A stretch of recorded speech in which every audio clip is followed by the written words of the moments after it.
That would be such an appropriate show. If I could learn ventriloquism and just do that the entire time, and 5 people would just like, this is amazing. And 2 people were like, I want him. And the rest of you would go home, which is helpful to the cause. Guys, I didn't know the room was this big. But before I start, guys, I owe a lot of what I do to other people in this fandom. I can't tell you the support that I've had. And for those of you who have seen it at other conventions, I'm part of a comedy troupe known as the Three-Headed Monster. They've been performing with me for a while, and it's how I've gotten the courage, the material, and basically the wherewithal to know how not to vomit in front of all of you right now.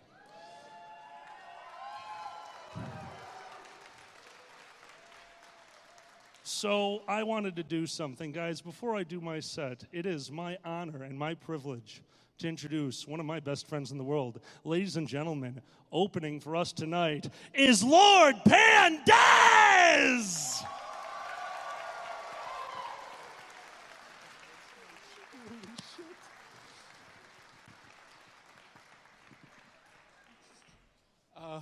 Holy wow. Hi. Wow, this is a large room. This is definitely more people that I have performed in front of before, but I am going to do my best. So I hope you all enjoy the festivities here this evening. I thought I might start off with a little musical number, if you might like. This is a little song I wrote. Yeah, okay. Arrived at the Anthrocon, but I didn't plan ahead. Never booked a hotel room, so I've got no bed. I'm looking for crash space, I'll even take the floor. I'm hoping to pay cash, but they'll probably ask for backdoor.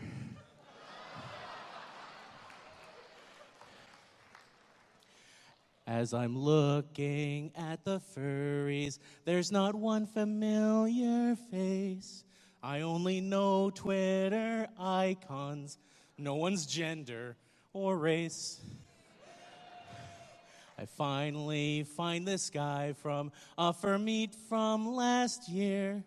He's still 1 year underage, so he'll take payment in beer.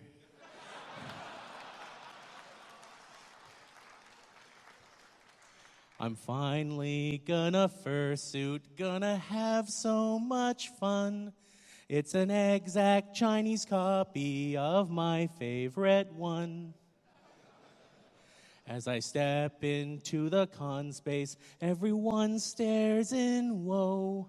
Oh, come on, he's been dead since at least 6 months ago.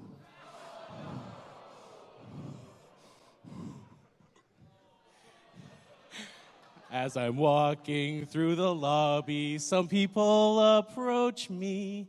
It's the hotel staff along with the convention security. We know about the booze that you bought for that young guy. You have broken the rules, so it is time to say bye.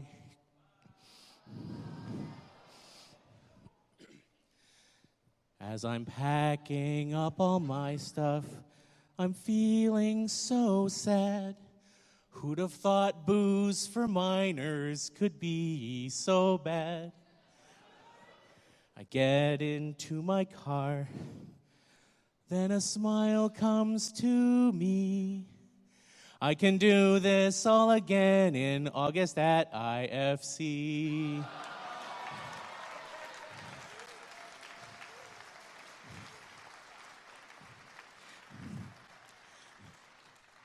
So four quick things you need to know about that little song right there. Number one, yes, that was in fact Away in a Manger, a lovely ballad about the birth of our Lord and Savior, Jesus Christ. Turned into a song about underage drinking and getting kicked out of a furry convention. You're welcome. Secondly, is the name of that song. Now, anyone here who is a convention staffer, you already know the name of the song. It's built into your DNA. For those of you who do not staff furry cons, let me share with you the title of the song. It is known quite simply as "Don't Be That Guy." No. And for those of you who were confused about the last line of the song, IFC stands for Indie FurCon. It's a convention in August in Indianapolis that I happen to be chairman of. Hashtag shameless plug. And lastly, and the thing I am most proud of about that song, it made Kage drop his glass of wine.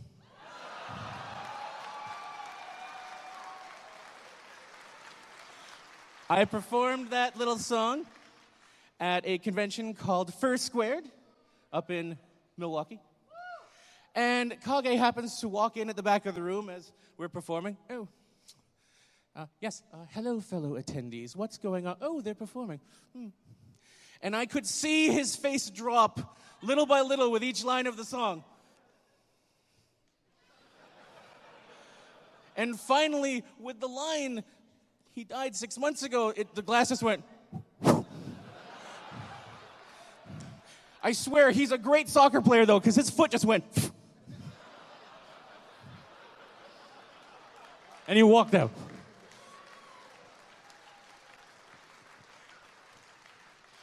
Oh, my goodness.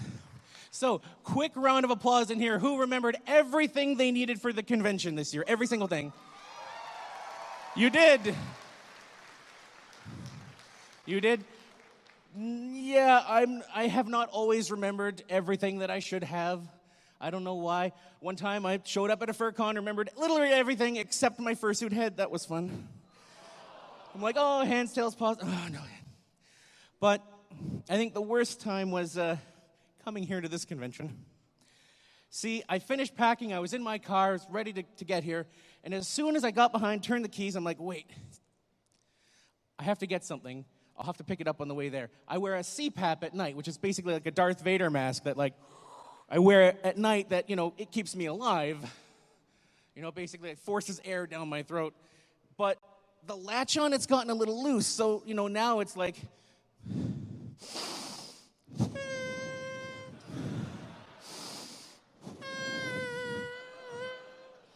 And I'm like, I'm sharing a room with people. I don't want the machine that keeps me alive to be the cause of my death. All right, good night, guys. See you in the morning. Oh, really? Maybe not you. So I'm like, okay, I need something to fasten down on this to keep it closed so it's not going to annoy my friends. So all right, I'll pick that up on the way to con. I should have remembered before, but I'll pick it up. Then, as I'm on the way here, I pull over for gas somewhere, and I realize, oh, you know what else? I'm not expecting anything to happen this weekend, but, I like to be prepared. I checked in my luggage. Do I have some prophylactics? I'm like, oh, yes, look, I have 2, and they expire in August of 2011. Why did I splurge on that 3-pack back in 2008? They're my hopes. Oh, 31-year-old me has so much high hope, and no. So I'm like, okay, I need to pick those up. All right. So get here to the convention. I'm right near the last exit. I'm like, okay, search for nearby pharmacy. Okay, directions go there. Pull in. And I'm about to walk into the store, and I realize what I'm about to do. I'm going to walk up to this cashier and ask to buy condoms and rubber bands. No, don't be rubber band condom Pandez. No. I'm like, okay, I have to buy some other stuff. I have to do it. I have to mask what's happening here. So I'm like, okay, I could use that, box those. Art supplies, that'll throw them off. That'll be great. I get up there, I put all my stuff on the counter, and the cashier's just like, I'm like, why? What's the matter? Oh, no. I have made this so much worse. Rubber bands, condoms, box of wine, box of sleeping pills, glue stick, box of glitter.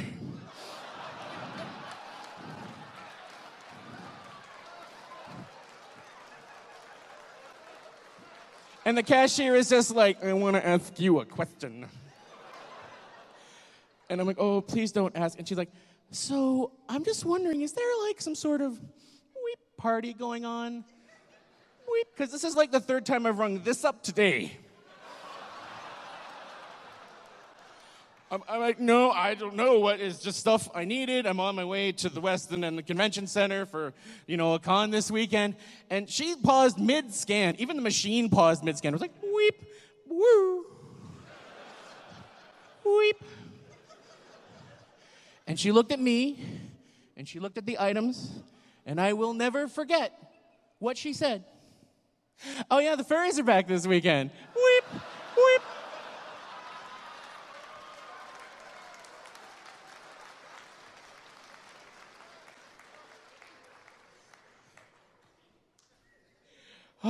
So remember your stuff is what I'm saying. So for those of you who don't know me, which is probably most of you, I also like to attend other conventions other than furry. I like to go to a lot of Comic-Con style conventions. I have an outfit that I wear. It's a lion costume, but I also wear a hat and a scarf and sonic screwdriver. I am the fourth Doctor from Doctor Who, and I like to call my character Dr. Mew. 'Cause furry puns. And I'm like, okay, I'm going to go and get some pictures and hang out at a convention. And one of my friends was like, oh, you're going to that one? Get a picture with Christopher Judge. He likes furries, lol. And I'm like, okay, Christopher Judge. Okay, he played a character on Stargate. Not really related, but what do you mean he likes furries, lol? You quoted likes furries. And then you were writing in lowercase letters, then you capital LOL'd. You capital LOL, this means something. He's like, here's a link, watch this video. Dragon Con. Christopher Judge is up on a panel with a whole bunch of people. And for some reason, somebody starts talking about, did you see those guys in the animal costumes? The furries? And Christopher Judge is like, oh, yeah, like the cats and dogs, they're furry, yeah, sure. And then someone else was like, no, they're furries, Chris. And he's like, they're cats and dogs, they have fur. Yeah, of course they're furries, what's the deal? And you could tell he'd never heard of furries before. And one of his co-stars was like, and leans back, and he leans back, and they're having this wildly animated tale going on with someone that's doing this in front of them. And all of a sudden, Christopher Judge goes, what? What? People do that? Where do I get one of these costumes? I need to meet Christopher Judge. This needs to be a thing. So I am first in line to get my photo with Christopher Judge at the convention. And the people behind me are like, tap me on the shoulder. Can we lean in? Because we want to see his face when he sees you. And I'm like, I want to see his look when he sees me. So I go, they tap me on the shoulder, okay, head on in. And I walk in. And he hasn't seen me yet. He's facing away. He's saying goodbye to someone that was with a photo shoot before him. He turns to look at me, and he had like a little smirk, like a little. And the minute he saw me, his eyes went wide, and he went full Cheshire Cat. It was like.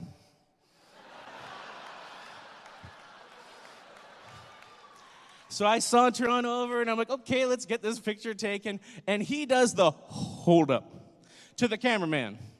There is a line of people waiting for pictures, and he's like, hold up. And he goes, put my arm around me. So I need to ask you a question. Are you a mascot? Or are you a furry? I know who I am. I am proud. I am Dr. Mew. And I'm like, yeah, I'm a furry, Chris. And he will say the one thing that I think means the most to me out of any other celebrity I've ever met in my life. He said, and I quote, yeah.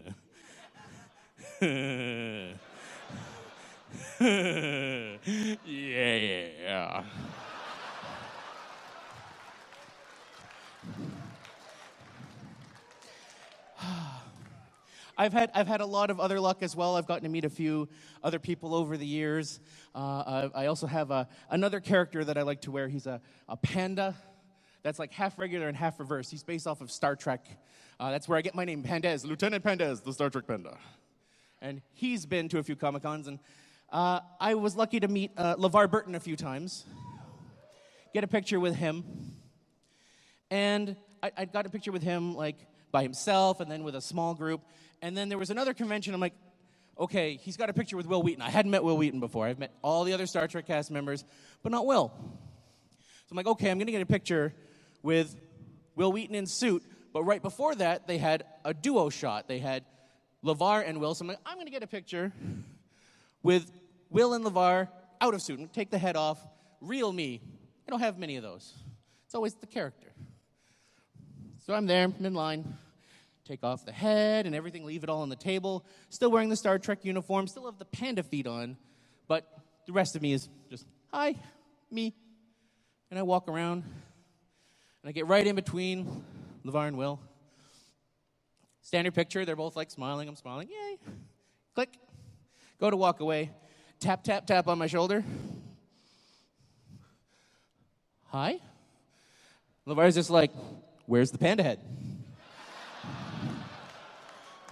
And I'm like, oh, it's on the table around the corner. I wanted a picture, as me, just because I thought that would be great. And Will Wheaton is staring at me and my feet. And I see the wheels clicking in his brain, and then he stares at me and he goes, "You're Lieutenant Pandez. I rickrolled you on Twitter."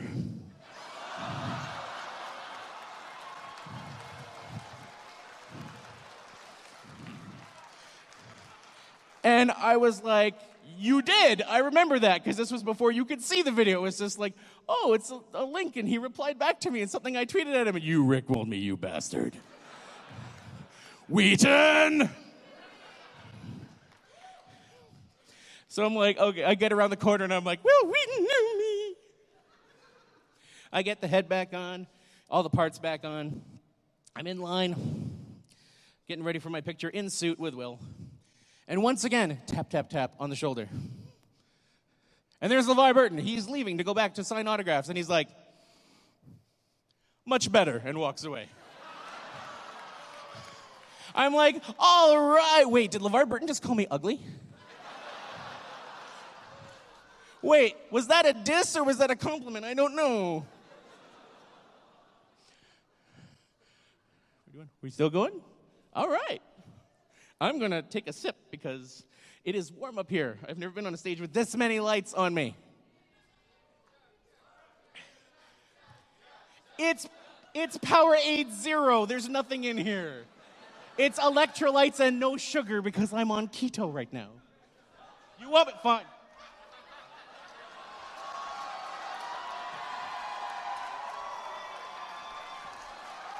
No. No.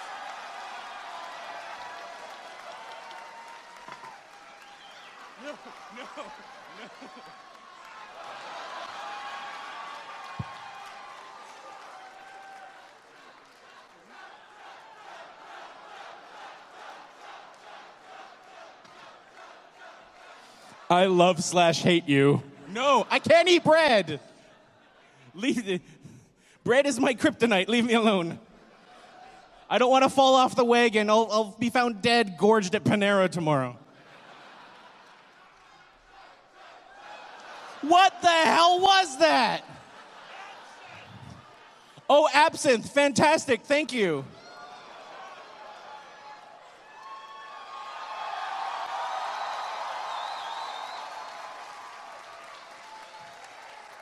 You're welcome. May I have a bottle of water, though? That is not water. Keep it away. No, go. You go backstage till I call you out. By the way, is it time to call you out? Okay. So, ladies and gentlemen, that has been my time up here on stage. Thank you so much. Now put your hands together for the guy you're here to see. I want to make enough noise that they can hear us in the dealer's den. I don't care if they're closed. Let's rattle stuff off the cages. Give it up for Alkali!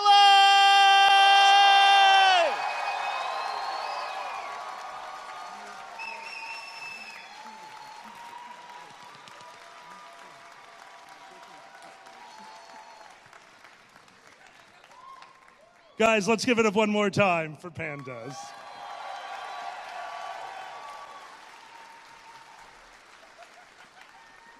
I don't know how to set a timer. Sure, that'll work. Cheers. Jesus.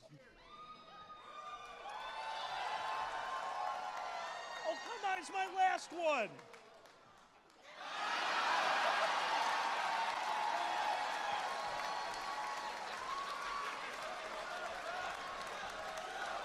I feel happy when I'm drinking. I've got tequila. Who could ask for anything more? Possibly a second liver. Ooh.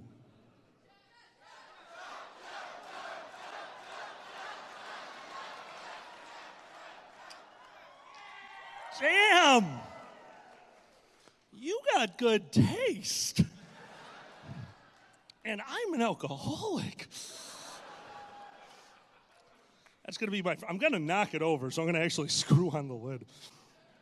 You know, it amazes me. Like, I was here when they set up this stage. I watched them, like, bring these beautiful lights up. I watched them wire all these microphones. This TV, which is basically like watching the shittiest episode of The Twilight Zone ever.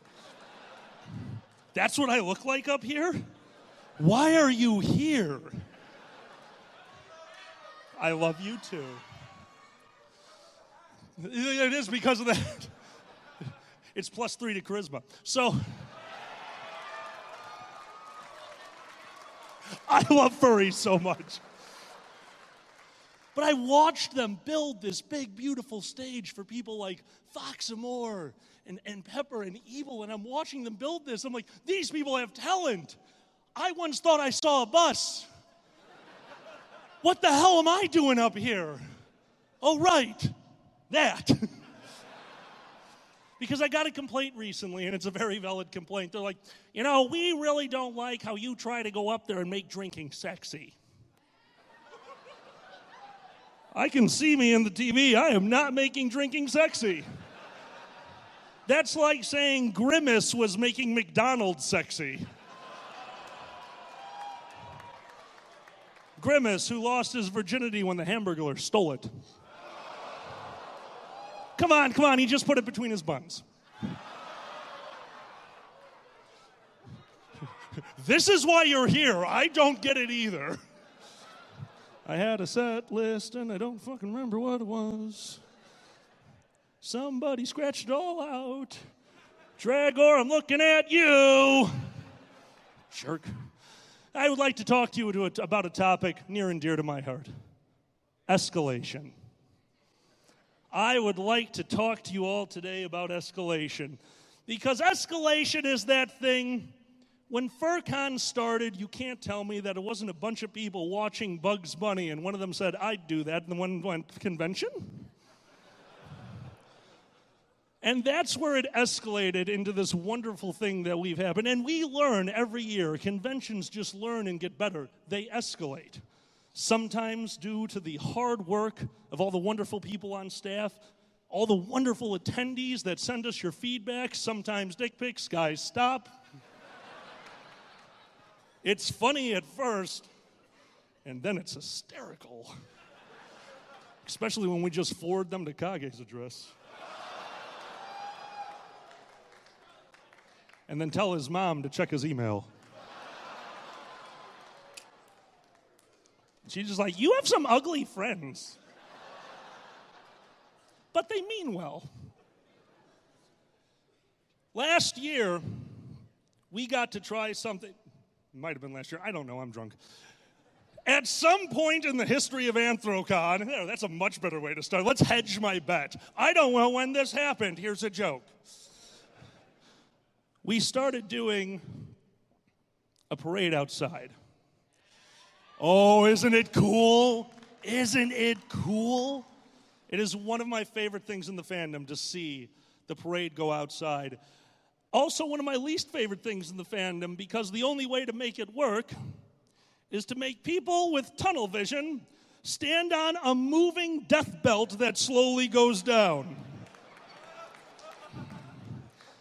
Now, I'm not going to say this about all of you. I'm just making a generalization. This is not directed at any one of you. You're fucking idiots.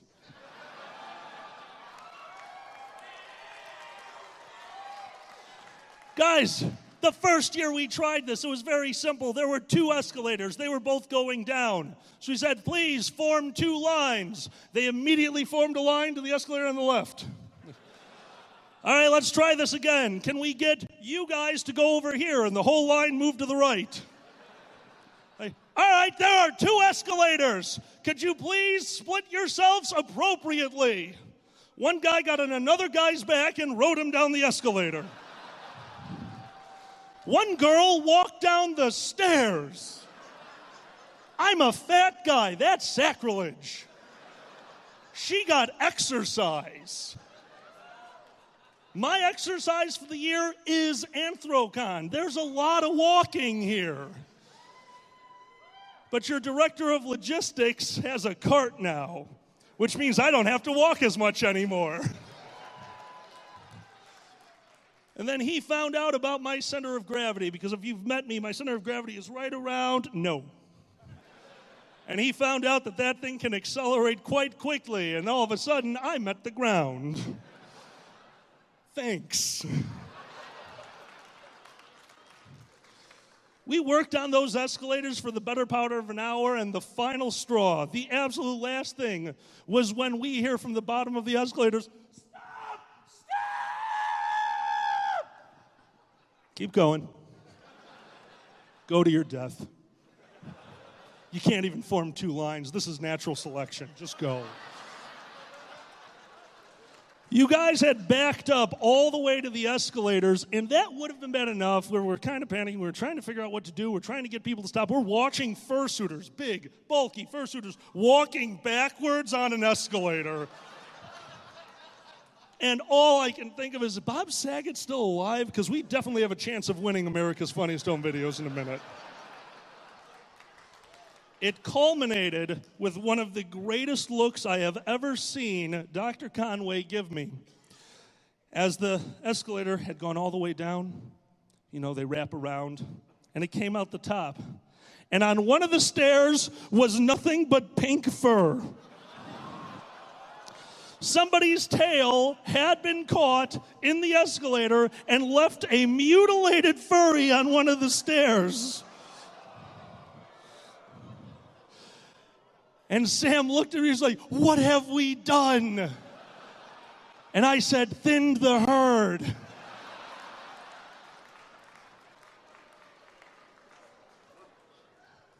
Escalation. Conventions escalate. That's what you guys do. You escalate problems. But that's how we know there's a problem. In normal, real life, if something small happens, if something small goes wrong, we figure out what's going on, and eventually we fix it. In the furry fandom, if something wrong goes on. Sure, yeah, do that. Fuck English. You're going to have a really tough time today because none of this makes any sense. Every time, did she just flip me off? Because that'd be awesome. No, this is part of the sign language. Yeah, no, every word is this. Oh, are you speaking in capital letters?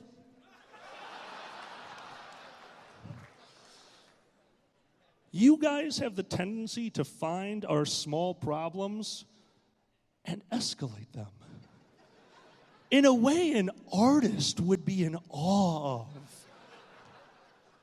Because I run the Midwest Fur Fest Con Suite. I have the privilege of feeding all of you barely edible food. I say it's barely edible because by the time you guys get in there, you're so hungry, it doesn't matter what I'm serving. Seriously, go out to dinner, eat a sandwich. Pop-Tarts are not a meal. Code Red is not breakfast. I love that you all disagree with me on this. There was more to that joke, but it's not working, so I'm going to move on. But what happened was the small incident that did happen. Small incident. The soda machine ran out of water. We have to, that's how that soda machine works. We actually have to keep water behind the machine and it eventually runs out. And when it runs out, you simply go out there, turn it off, refill the machine, we're done. So I went out in front of the machine and said, guys, water's out, just give me 1 minute, we'll get it refilled. And this kid, and I call him a kid because he was a kid, a young, impressionable furry, looked at me and did the same look that I gave to my parents when I didn't care anymore and basically said, sir, fuck you. And he stared at me as he took his clear plastic cup and put it under the code red Mountain Dew dispenser. And I watched Liquid Jolly Rancher fill his glass to the top. And he took it away and looked at me. And in a small, squeaky voice said, cheers, motherfucker. I didn't think running out of water would be that big of a problem, but now we have a strain of diabetes going around the FurCon. I mean, I'm not saying he didn't deserve it, but I gotta respect the kid. I'm 6'8". Basically, if there was real macro, micro, I'm it. And I will eat him. Except that I don't want diabetes. Escalation. Because sometimes we're the cause of it. We try so hard, but nothing ever goes according to plan. Like getting too much light makes the baby go blind to show up to a convention. The first year, I'm standing in the back of the room with the ex-con chairman and the current con chairman, Duncan and Takaza, two very close friends of mine. Have you seen Too Much Light Makes the Baby Go Blind? It is a comedy show. It's 30 skits in 60 minutes, and they put a bunch of numbers up on a fishing wire, and you call out numbers, they do it, and then they do the skit. And number seven was just called Attention Whore. So the entire time they're doing this play, they're doing skit after skit, and every time a skit ends, you're supposed to shout out a number, number 7. Everyone in the audience wants number 7 to happen, but it's just not coming up. And finally, this gentleman walks up, gets number 13, and he starts telling a heartfelt story of his life. And it was beautiful.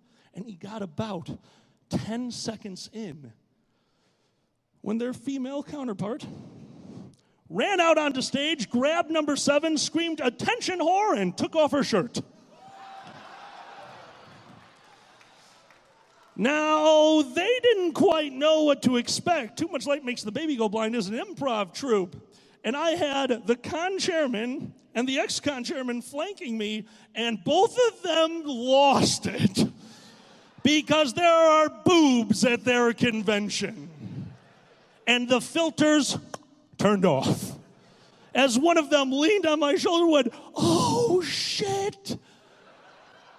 They don't even know what those are." And the other one standing over here said, "We will have them back every year."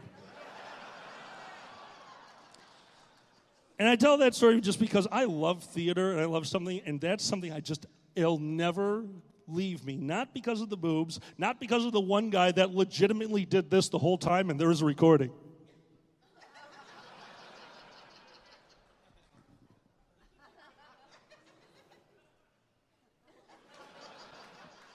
It was because the entire thing was one of those skits that'll stay with you forever. Because the guy on stage, remember him, was still telling his story the entire time, totally uninterested. He just kept going, telling this heartfelt sob story about his childhood while his partner ran around the audience with her shirt off.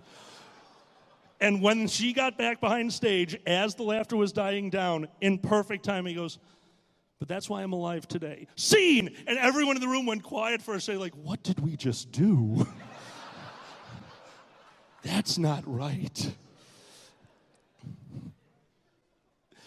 It's a wonderful, I have a glass. I don't know what I have in these pockets anymore.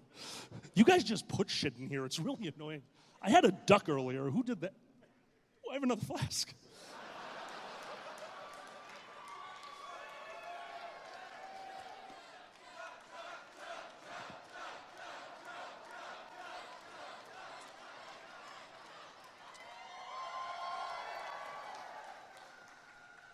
Ouch.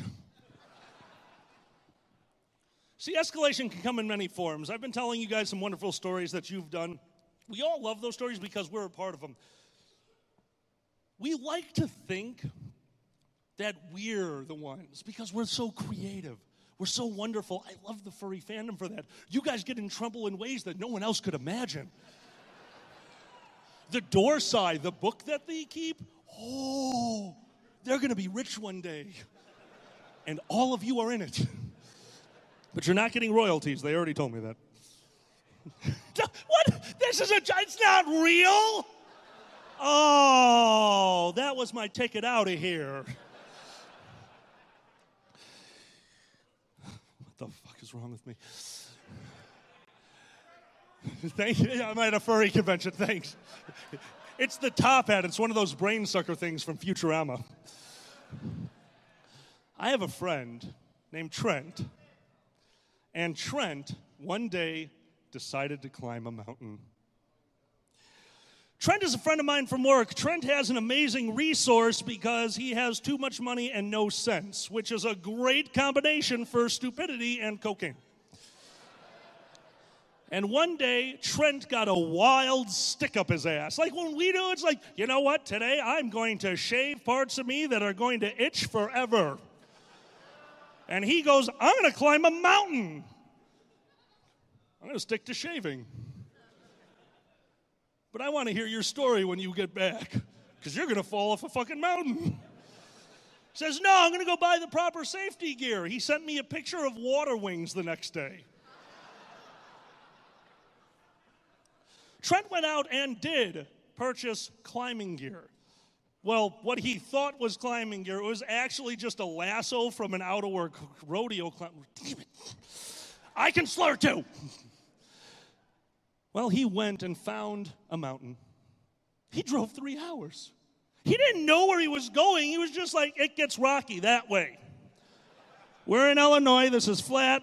I will go to where things touch the sky. And he found a mountain. And he started climbing mountain. Well, see, escalation. He didn't start climbing the mountain. First, he did a shit ton of acid. Now, I know what you're thinking. Shit ton, alkali. Is that really a measurement? It is if you label the bottle like that. So he took his shit ton of acid. And he approached this mountain with great respect. He said, Mountain, I am going to mount you in ways my wife has told me will cause a restraining order. Which is interesting because he's not married. And he walked up to this mountain and he started putting his hands on it in ways that we do not need to describe here. And as he did, reached up, first handhold, second handhold, maybe a foothold, I doubt it. And he said, as he reached for a large outcropping of rock, he heard, stop.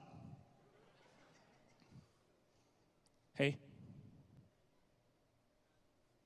Hey. What's your name? Stone. I'm going to climb on your face.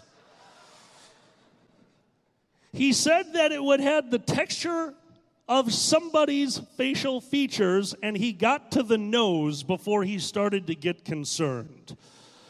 Because Trent's an amazing individual, but I wouldn't call him upper body. He's no a sign language interpreter. He did not have that kind of an upper body strength. And by the way, I'm talking about her. She beat the shit out of Kage backstage a few minutes ago. One punch woman. All right, so as he climbed this mountain, he started to get worried because that's the beautiful thing about acid. Acid will ruin your day. It'll give you a good trip or a bad trip, but it does not stop that voice in the back of your head that says, you're going to die. It just turns it into different personalities. And sometimes voices, oh, I say, you're going to die. And as he climbed, he realized he was in a lot of trouble because he climbed for 2 hours. And he kept climbing and trying to find a place where he could actually be safe. And at that 2-hour mark, he let go. he let go of the mountain.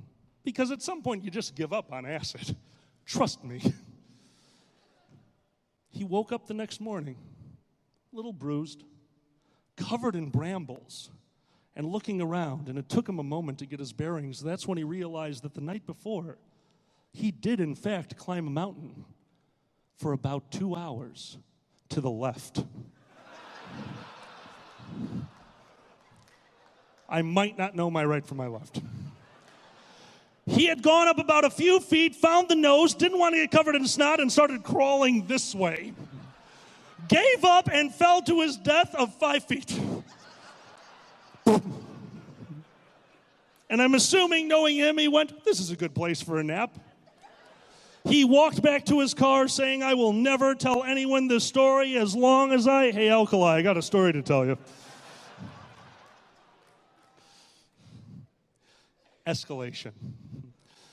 Everything has the tendency to get a little bit weirder, get a little bit more, because you get used to it as you go on. My mate, Xander the Blue, we've been living together now for, 6 centuries. I don't even understand how it works. And we're gay, so we've been together for maybe 7 or 8 years, so in gay terms, that's like 8 lifetimes with the same person. Because we're promiscuous. I'm talking about all of you. Don't cheer for that.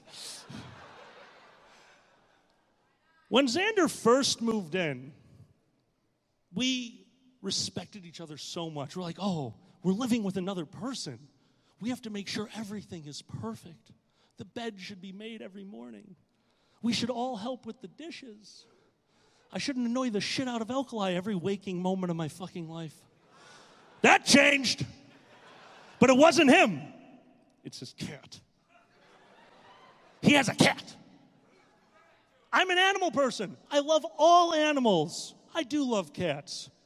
I just don't think they belong in my house shitting on things. We feed the cat. We give the cat food. Every day I wake up and there is food in the bowl. And then every day, this little chameleon, and I call her that because her shit is black and the carpet is black and she will only shit on the black carpet. There is food and there is shit. There is food and there is shit. And I realize, what is shit? Shit is food that has gone to its natural state. We're causing the circle of life. Food, shit, food, shit, food, shit. And I'm sick of it because she hides it. The floor is brown. The only black place is the carpet. Shit on the brown floor. And Xander, when you see this, stop stepping in it. Just saying. Just stop. She's a very interesting animal. She doesn't sound like a normal cat. She has a very particular sound, because what does a cat sound like? Yeah, you want to hear what she sounds like? Nah. And that's her face, too. Nah. Nah. I haven't shit on your floor in a day. Nah. Feed me. I'll piss over here. This cat despises me. Oh, she does not like me. It's because I'm tall and not Xander. She only likes Xander unless he forgets to feed her before she goes to work, before he goes to work. Uh-oh. Well, that's a conversation when I get home.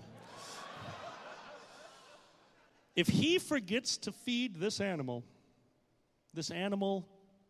will grace me with its presence. The door to my bedroom no longer works because of an incident involving very rough sex. It wasn't us. It wasn't us. I would love to know who it was, though. Stop coming over to my house. I'm not staring at somebody in the audience right now who broke my bedroom door. Not at all. You're so bald, your head is blushing.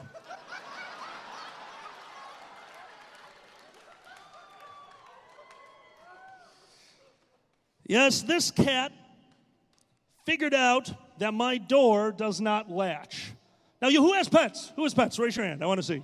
Oh, awesome. And it's wonderful having him at home. I used to have a dog in my house. I used to have a little dog. It was a little beagle, a red tick beagle. And if she missed me and the door was open, she'd put her little dog nose in the door and push it slightly. And she'd kind of like squeeze in through the door. End up shitting on my bed, but that's okay. She was so adorable. This cat enters the door like your mom when she knows what you're doing. Cat here. I have never met an animal who could slam the door into the wall. Why? Animals, for the most part, should be smarter than us at times. They only need the little open. She's like, no, I will enter gracefully. Bam. Fuck that wall. Then she walks up to the bed. Cats, light on their feet. Nope.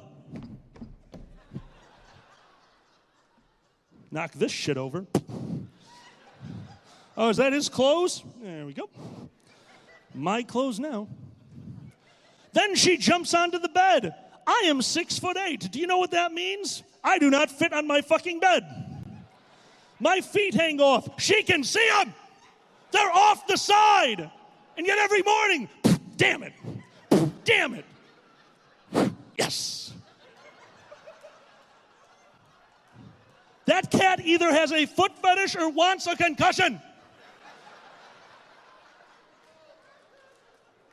She then walks up the side of the bed. It only matters which way I am facing. I can't sleep on my back. I can't sleep on my front.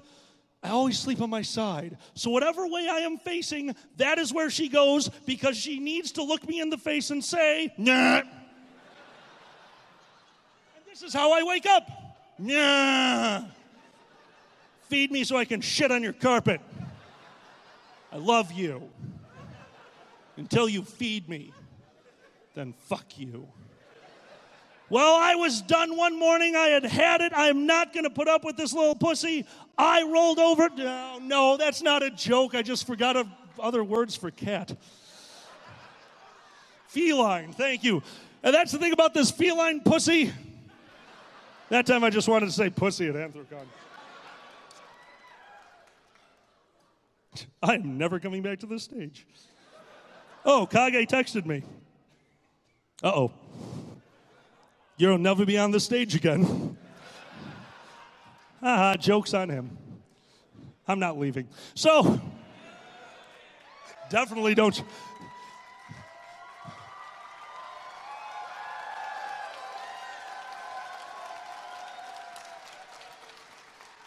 Guys, I'm an improvised artist. Sure, that works.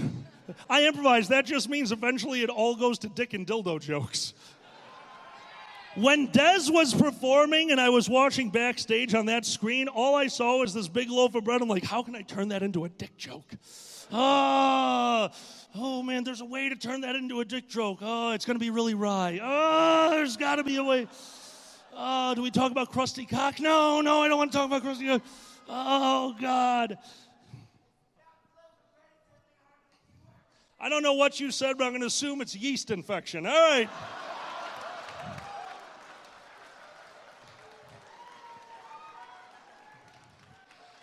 So as I lay on my back, eyes closed, in a battles of will against a cat. Yeah, I know. That's where this is going. Don't get ahead of me. As I'm laying there, she did something she never does. She put her paws right here. I know. I'm like, oh. Wait a minute. I'm soft and fluffy. I might be her bed now. And then she put her back paws here and crawled up here. Like, all right. Two can play at this game. I'm going to snore.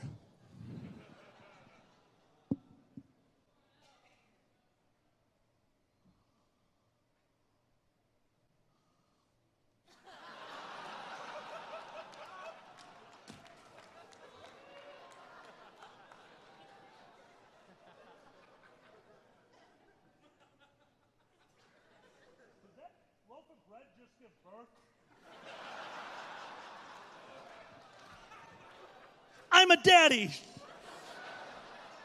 That cat shoved its paws into my throat, and she is not clipped. That was the best sore throat story I have ever told at work, and they all assumed it had something to do with me being gay. When I told them it had to do with pussy, they refused to believe me.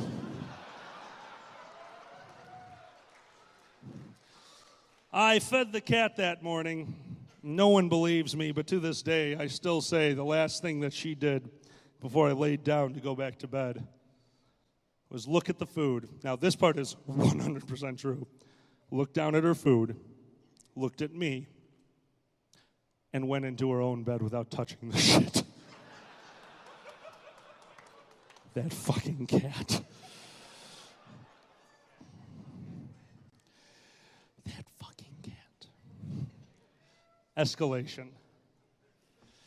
Guys, everything I've been telling you, these are the experiences that I've gone through. I've been proud to live the life I lived, and that's mostly because of you wonderful people. You have done things to me that Freud would just go, no, your mom was ugly. I don't know what the fuck's going on here.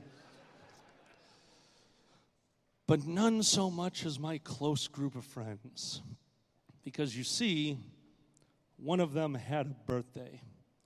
And when one of us has a birthday, you do what that person wants. And this person said one thing, he said, I want to get high as shit. Okay. Let's see what we can do. We live in Chicago, so we put our hand out the window and pot appeared. It's raining pot, hallelujah, it's raining pot. That's how Chicago works. Pot and bullets, that is what we have in Chicago. 90% chance of participation or death. Did I just say participation? Okay, sure, that's my set now. So, we started off the night by having a brownie. Oh, good old chocolatey brownie. I don't know what they did to this brownie because pot brownies are brownie. Half an hour later, happy. This pot brownie was brownie. Half an hour later, what happened to that? Oh, no. Oh, I understand time and it's wrong. We walked to our disc golf course. We got to the first hole and you could tell where the game was going by the second hole. So the first game, we're like, oh yes, we have played disc golf before. Disc, air, go, flying saucers, excellent. And the second hole, 3 people shot at the same time in different directions. The birthday boy had decided that the Frisbees were cause for alarm and was throwing articles of clothing at them. He is missing a shoe. If any of you go to Palatine, please find that shoe. We're a little concerned that we could not find it. Also, there's about 20 discs out there because we became afraid of them. Because at one point we're like, wait a minute, we throw the discs and then we go where they went? You're not the boss of me. There we go. Yeah, that one's gone. It's gone now. Fuck him. I wish I was joking. On the walk back to the apartment, I turned around and looked at my mate doing this.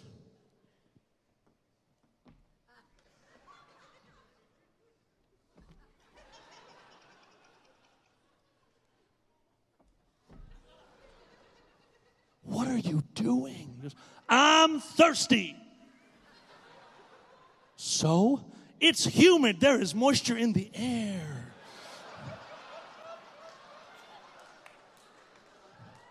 Well, I was thirsty.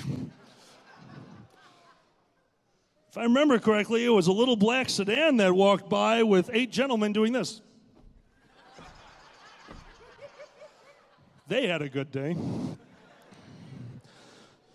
We got back to the place that we were staying at and decided what mixes well with pot, booze. We were wrong. So we started to drink. At some point, somebody ordered a pizza. No one fesses up to ordering the pizza. I don't know. Well, we call this story The Lost Dragot Show. You see, I'm part of a podcast called The Dragot Show. And, oh, thank you. I have fans in the audience. That's awesome. So we decided, hey, we can't make complete sentences. Let's report a podcast. I'm sure it'll be perfect. Xander plugged the USB port into the blender. Notice I did not say the USB cable, I said the port. We started trying to set this thing up. At one point, we tripped and tied up the birthday boy with the microphone and decided that that was his role. He would be the microphone for the rest of the night. Just like that.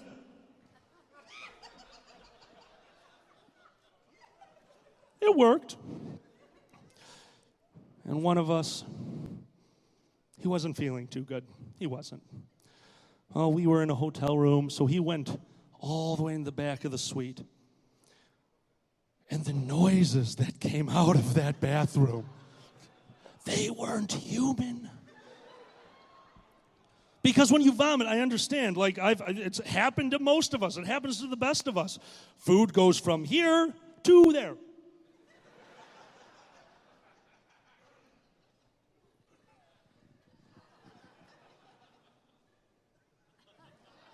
Everywhere. We are convinced that he laid down on his back like, this is perfect, man. Oh, gravity, man. But the noise that was coming out of that bathroom was not the forced vomiting noise that you would normally hear. It sounded like she was destroying a goat. Like, oh, you startled the witch.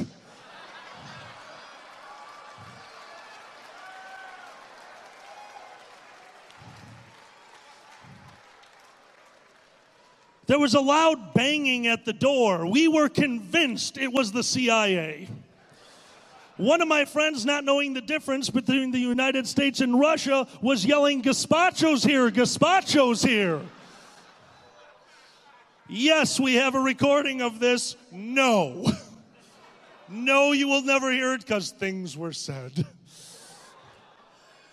And finally, one of us got the wherewithal to go, oh, that's the door. Somebody ordered a pizza. And we opened the door, and this young pizza boy is standing outside and said, hey, I have your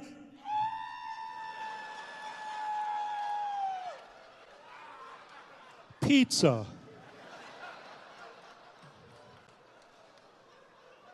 And Dragor walked up to the door and went, you want to join us for a podcast? I lost my shoe.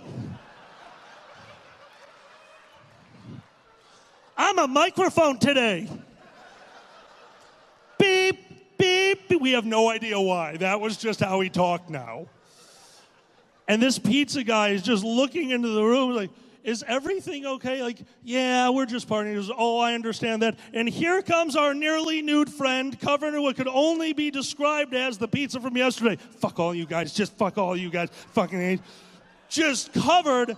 And that was also the person's clothing. So, yeah. And we looked at this pizza guy. He's like, how much for you to just go away? And the birthday guy said, no, join us for the podcast. And he goes, I want to. And you could see the wheels turning. And I can tell you right now that I was high enough that I could read his thoughts. This is going to be the greatest night ever, or they're going to kill me. Kill me on the greatest night ever. But he goes, no, I have to work. I have to go back. And as we take the pizza, he was like, man, I wish I could stay, but I just need the tip. And the birthday goes, tip is stay in school, threw a $20 bill at him and kicked the door closed and screamed, I did that without a shoe. Ladies and gentlemen, Escalation.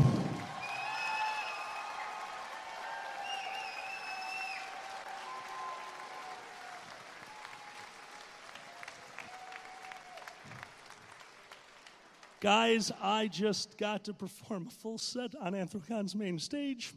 My best friend Pandez opened for me, and one of the people I'd like to thank, one of the funniest people I've ever met, a close, close friend of mine. Guys, give it up for the real star here, the real comedian, the guy that you came to see. Ladies and gentlemen, I'd like to introduce to you for the first time, I'm that drunk, Uncle Kage and the guy standing next to him in the shadows. Oh, it's Fox.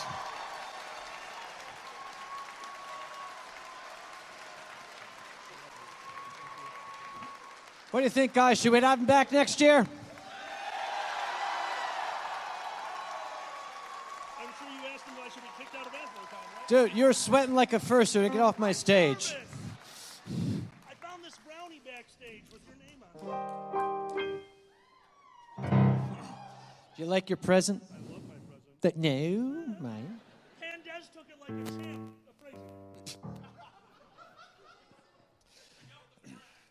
All right. You're not dicking with me, are you? What? You're not dicking with me, are you? I'm always dicking with you. Uh-huh. Because that's okay. Because you see, what I'm going to be talking about tonight, maybe this.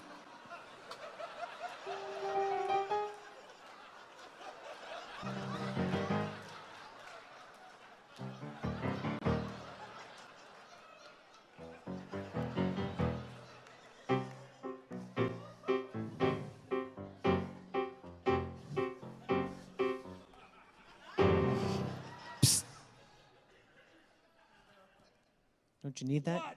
What? No, that.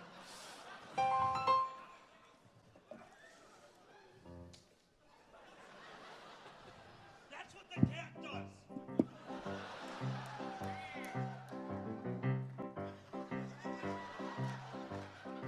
Dude. I'm fat. Baby elephant walk.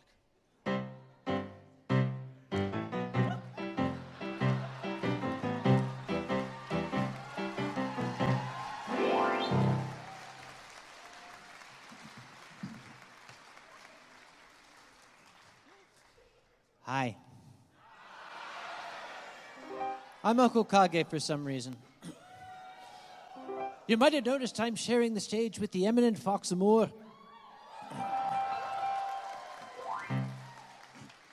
who has very, very generously agreed to add a musical accompaniment to a bit of storytelling I'd like to do this evening.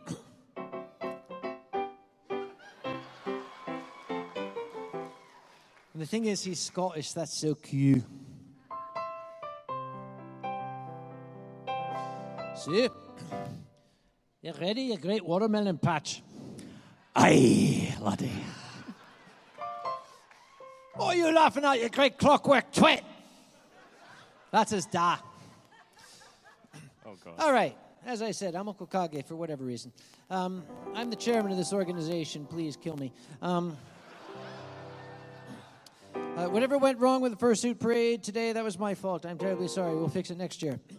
But as the chairman of this organization, I often am called upon to take care of some things.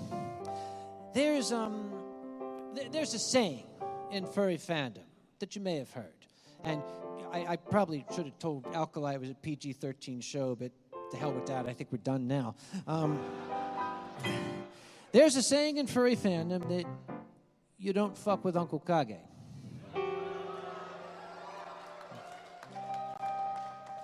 There's breadcrumbs in my wine. There's a corollary to that saying. You don't fuck with furry fandom when Uncle Kage's around.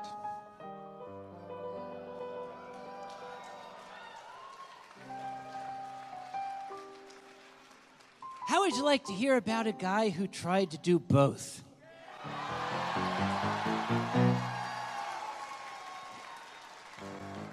I've been looking forward to telling this. I think that was a yes. I think that's a yes. Or aye. An aye. Aye. Thank you. Thank you, you bunch of celery, all ya. Actually, I should probably explain this joke before we go any further. Go on. Kage is like using like just random objects as insults. In Glasgow, the accent is so harsh, you can literally call a person an inanimate object and it sounds offensive. So if he calls you like, "you pair of hedge clippers," it's like, whoa. It's like, it just sounds offensive no matter what you say. And ever since then, he's been calling people everything from like spatulas to, what was the recent one you called me on Twitter? Which one was that? Yeah, you called me one that was really good recently. I can't remember what it was. The flaming inverted cyclops or the... I can't recall. Was it like a pot pie or something? Like you called me a pot pie? Could be. It was something like that. But. It's difficult for me to remember the past. Unless it was stuck in my mind for some reason. And you see, that's what I'd like to tell you about. A bit.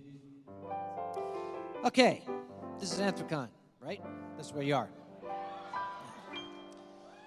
Our artist alley is run by a very, very capable, somewhat frazzled gentleman. You might have seen him downstairs, Shadow Wolf. He's the gentleman, looks like a really big, terrified baby. I'm sorry, that's all I can describe him as. I just trod on the bread. Shadow sent me an email from his home in Pennsylvania to my home in North Carolina. And he said, I would like to buy a POS. I said, I drive one, I'll sell it to you, $400. He said, no. I would like to buy a point-of-sale system.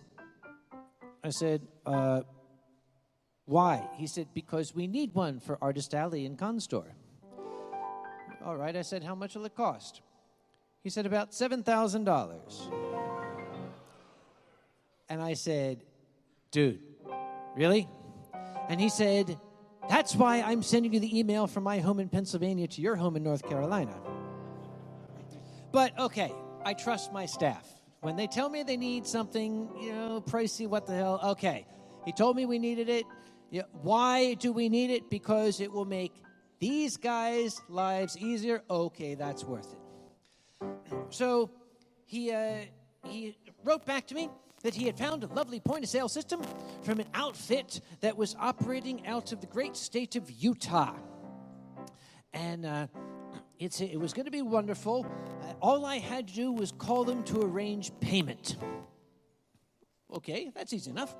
So I rang them up, as he says. I rang them up, and I spoke to a gentleman. Now, for legal purposes, I'm only going to call the fellow by his last initial. His first name was Doug. We'll just say his last name was O. So he was Doug O. Doug O. Foreshadowing. Doug O said, yes, it'll be $7,000 plus some change. And I said, I'll give you my credit card number. He said, oh, well, we'd rather not take a credit card because, you got to pay the 2 3/4%. And he said, would you be able to send us a check? If you could send the check and overnight it to us, we can get the order going right away. Now, me being, at that time, extremely young and vulnerable, this is last year, I said, sure. This was the 31st of March of 2016. I overnighted a check to good old Doug O. in Utah. And I waited. I had said to him on the phone, how long will it take for this thing to arrive? He said, we'll have it by the end of the month. Lovely. The end of April came, then we got into May. And I wrote a note to Shadow Wolf, and I said, have you gotten that point-of-sale system of yours, that POS? And he said, did you order it? Can you see where this story is going to be going? Damn, I wish I had a good lawyer back then. Anyway. Excuse me. So I had Shadow get in touch with Doug O. I said, find out from Mr. O where our point-of-sale system is. And Shadow had some trouble getting through to Mr. O. He finally was able to get, okay, we will have it by such and such date. And then such and such date came and went. And Shadow said, we don't have it.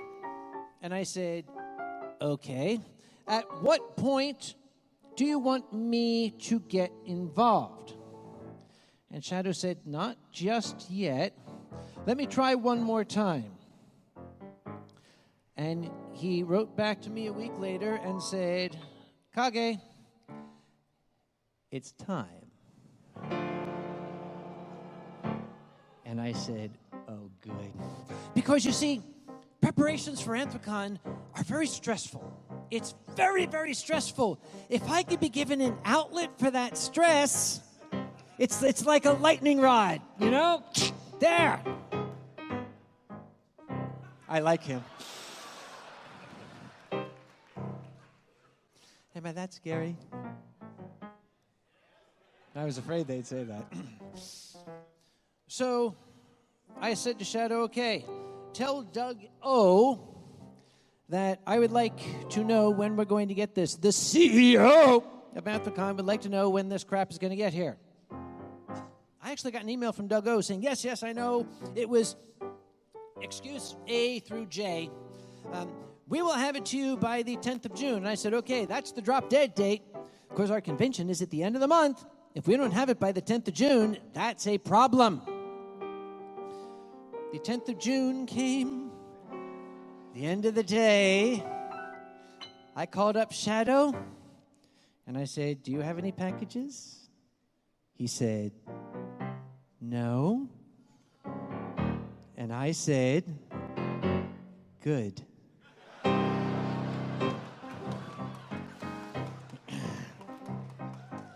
I sent an email to Doug O that was very, very short and sweet. It said, Dear Doug, call me, and my phone number. I immediately got an email back saying, sorry. I just, excuse, M through X.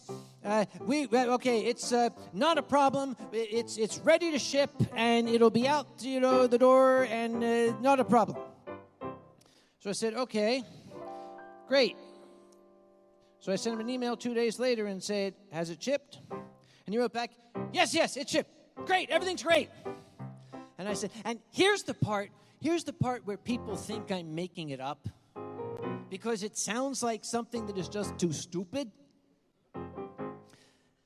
I sent him an email back saying, oh, good, could you send me a tracking number? And he wrote back, yes, I can send you a tracking number.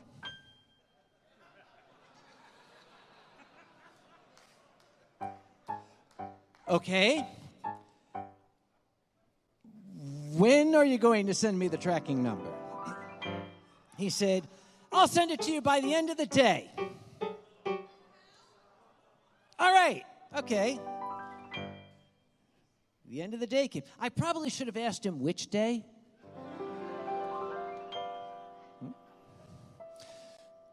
The following day, I sent an email to Doug O saying, Dear Doug, call me, and my number. And Doug wrote back, I can't call you, I'm not in my office.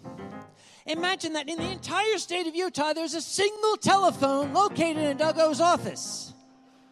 I mean, I know it was backwards with, all the Mormon stuff out there, but, sorry.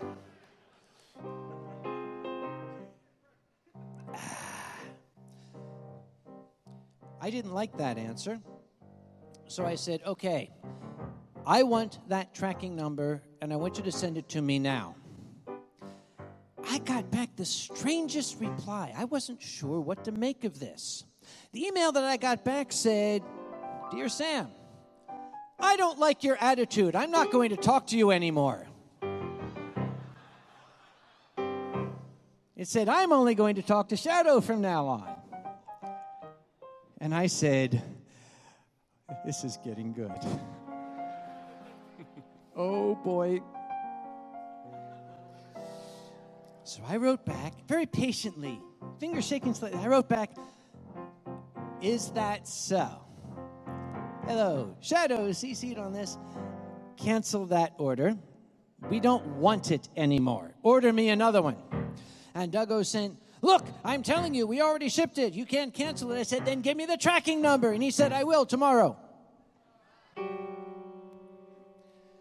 I wrote to Shadow and said, look, get me another point of sale system. I don't care from who. If this one shows up, you are to refuse it.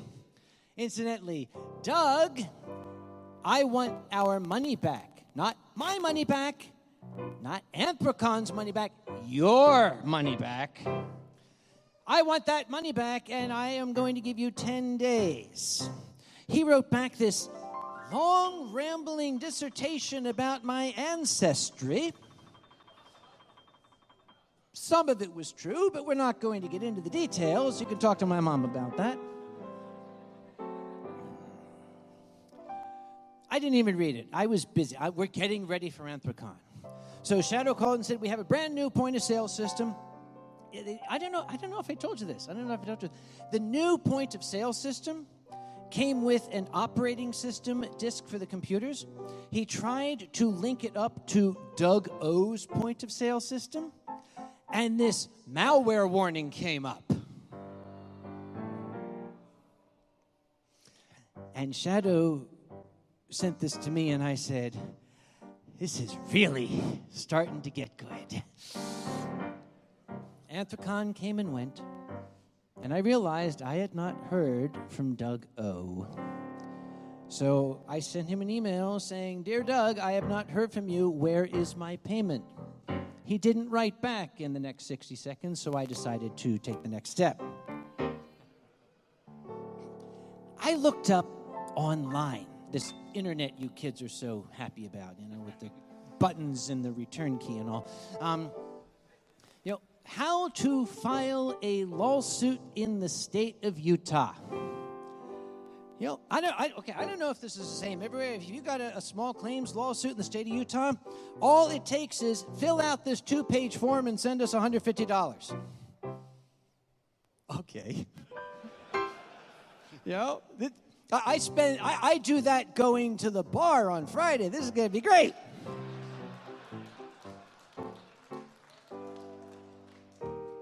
So I filled out the form. The form is very simple. Who are you? Who is he? Why did he piss you off? Love, the judge. I am Anthrocon. He is Doug O. I bought something. He did not give it to me. I want my money back. He will not give it to me. He is a dick. Help me. A week later, it comes back with a nice big stamp on it. Yes, approved. You have an official court date of October 5th. Okay, official court date. Now, for those of you who are not of this country, say you're Canadian, by the way, happy Canada Day. For those of you, give me Canada, just Canada. I only know it from South Park. I don't know the rest of it. All right. Give us God Save the Queen instead. They're practically Canadian, English, right? Yes. We do what? The Yes, Canada God one? save our Canada and all our maple trees and Canada Day. Okay, thank you. Moving right along. Whatever the hell So with many you. Canadians giving me the nasty eyes. What are they going to do? They apologize you to death? All right.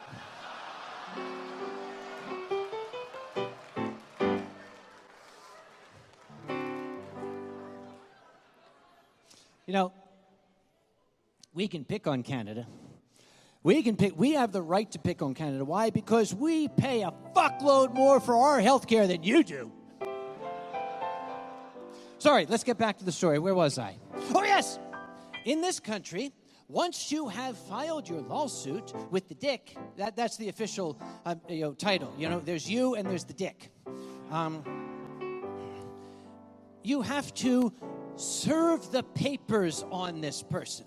You've heard the expression, you've been served, right? You get a process server. Essentially, you call up a guy. His job is to take a bunch of papers and go up to the guy and say, hi, boom, you have been served. That's how it works.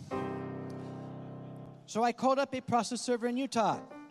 And I said, hi, I have a case. I need papers served.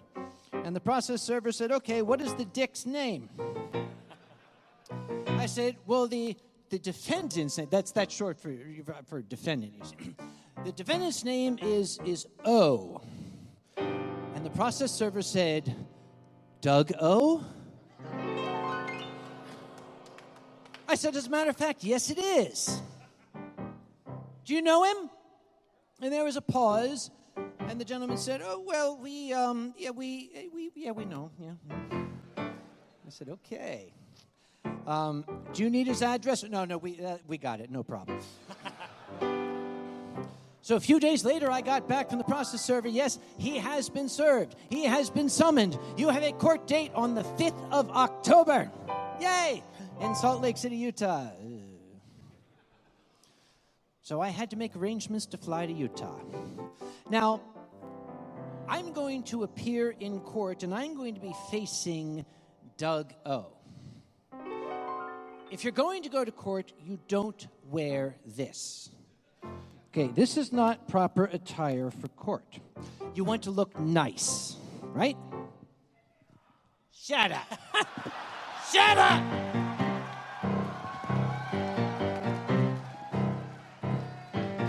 This guy back here is like, take it off! The whole front row saying, put it on!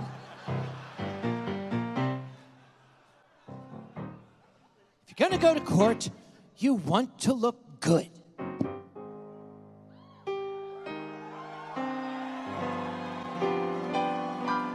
But if you're Uncle Kage, you also want to add that little edge of intimidation to it, if you can.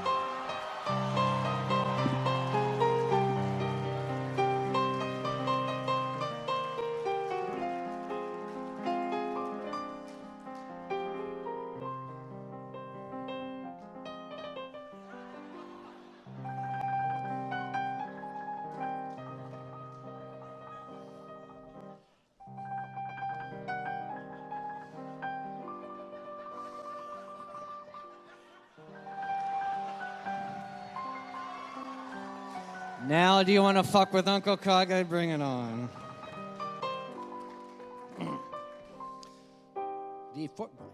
Fucking bread on my...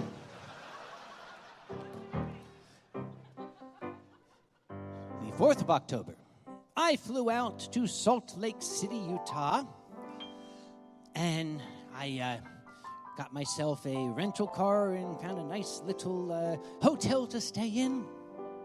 And the next morning, I went to the courtroom building.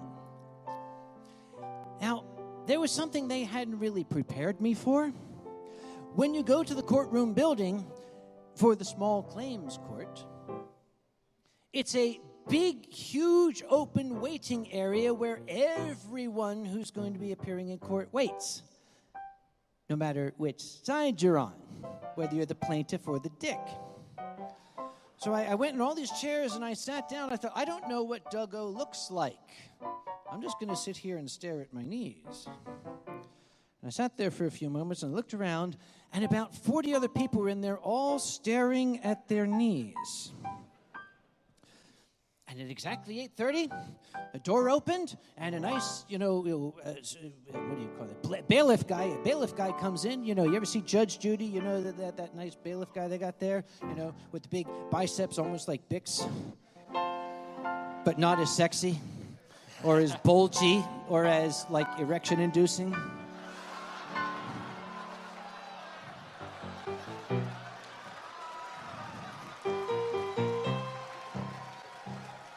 He is going to murder me until I am dead one of these days.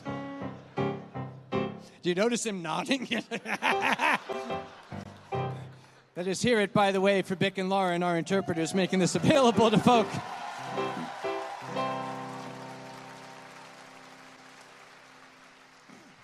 Anyway, the bicep-y, bulgy bailiff came in and said, okay, everybody come in, and we all filed in. It was like a Judge Judy episode. It was great, because nice big room with oak paneling and big windows, like church windows here. It's like, that's right, this is Mormon country, so there's got to be church windows in here.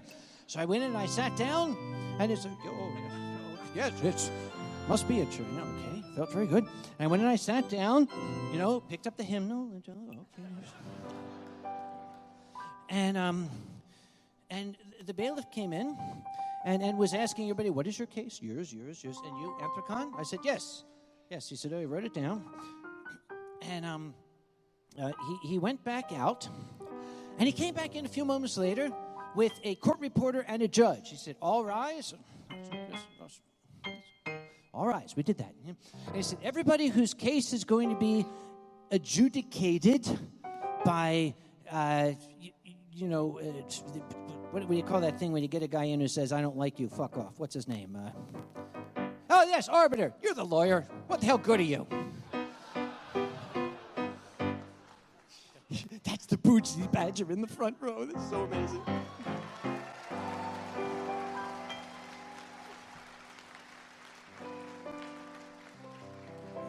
Anyway, anyone who's going to be talking to the arbiter, you're going to go over here into this room with me. And everyone else went with him. And I said, and the lawyer said, oh, no, Anthrocon, that's going to be done in here. I said, okay. Everybody else left and left me all by myself.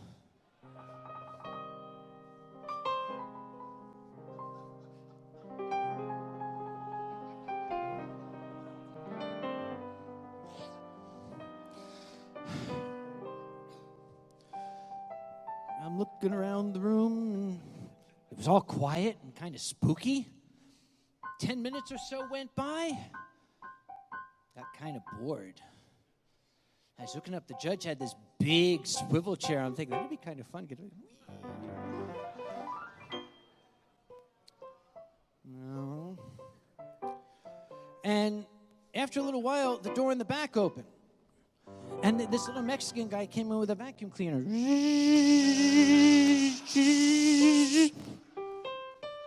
came by me.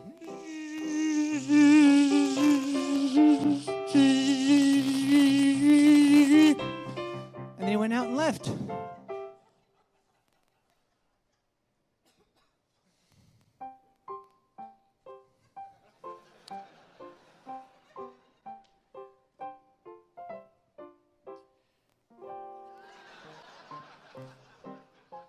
And the door opened again, and in came the bailiff, the court reporter, and the judge. The bailiff said, all rise.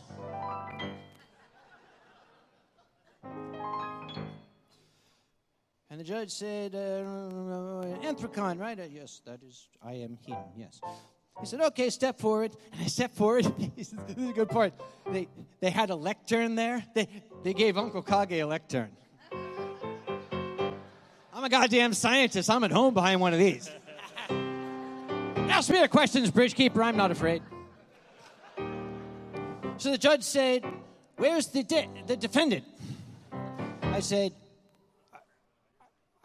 I don't know, Your Honor. I don't know, honestly. He said, and he started looking through the flipping, flip, and he stopped. Flip, and he said, excuse me, Mr. Conway, did you fly all the way out here from North Carolina? I said, yes, Your Honor, I did. He said, how much did it cost you to come out here? I said, well, Your Honor, I happen to have an itemized list of all my travel expenses.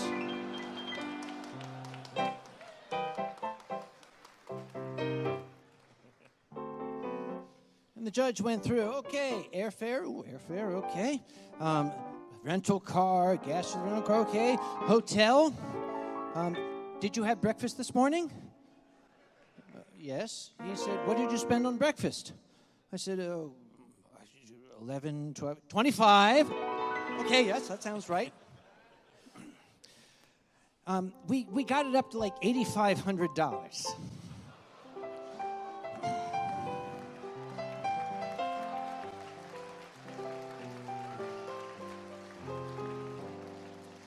And he stamped default judgment for the plaintiff. And he was going to dismiss it. I said, I beg your pardon, Your Honor. Before you dismiss the case, I do have some information that may be germane to the case. I learned that from Judge Judy, too. He said, what's that? I said, well, it seems that this is not the first time that Mr. O has failed to appear in court. My understanding is he was sued by somebody else and blew that court date off, too. And I watched the judge's face do this.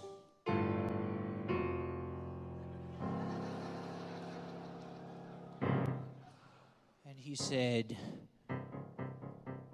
do you happen to have the details of that case? I said, well, actually, Your Honor, I happen to have all the details of that case in this...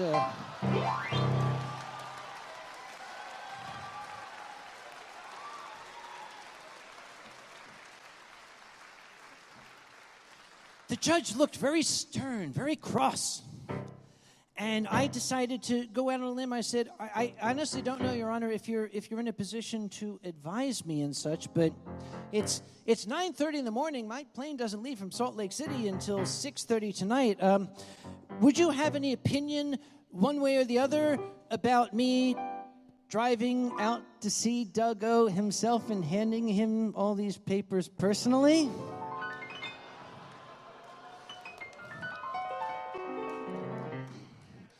And the judge glanced over at the plaintiff, and at the bailiff, and the bailiff said, so the judge got a little sticky note, and he wrote some things on it, and he said, this is the phone number and address of the sheriff's department in that town. Go have a talk with them. So I drove into the sheriff's department, and I went to the front, and I was there. Ding, ding. And the main deputy came. Yes, thank you. Do that again. I had to ring a couple times. Hang on, I've got a better sound for this.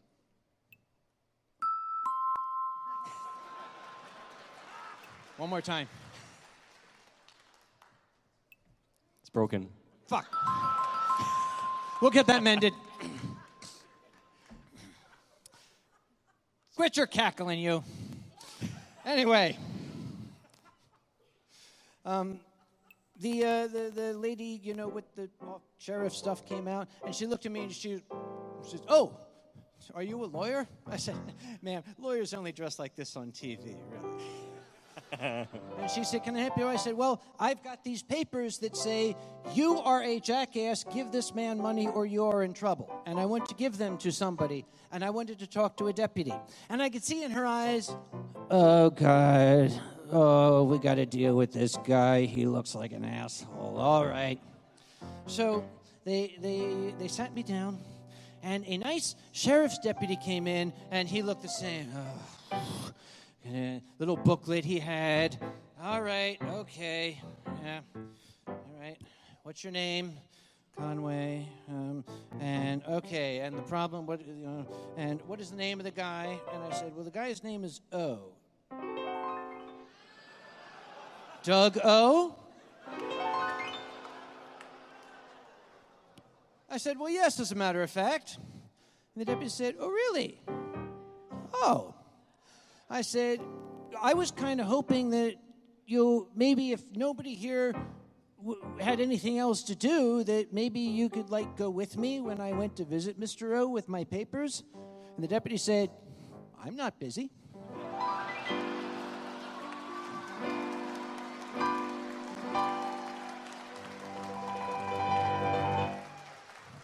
I said, so let's go.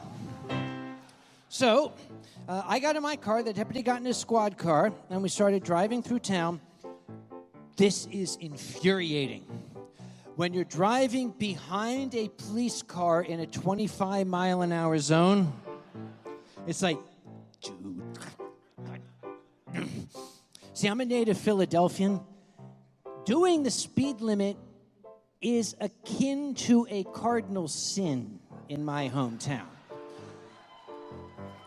It's true. It's true. I know some people from Jersey. Ever driven on the Jersey Turnpike? Anything traveling less than 60 miles an hour is classified as a building. Yeah, you know him, Mr. Patterson. So the address that I knew for this guy that I had for his business was something like number 210 Main Street. We'll just call it 210 Main Street, okay? So we get to Main Street, and we parked our vehicles, and we went down these little storefronts, very quaint little, town out in the west. And out west. Out west. Give me west. Western? No, out west. It's out west. That sounds good. A little quaint town out west. Yeah, we'll go with that. So we start walking down. Ching, ching, ching, ching, ching. I want to know what the sign for ching. Ching. We went to 210. He just signed Sam as being a jackass again, didn't he? I know that one. I love you, Bick. And I love you too, Sam. I really wish I could go back to your hotel room with you.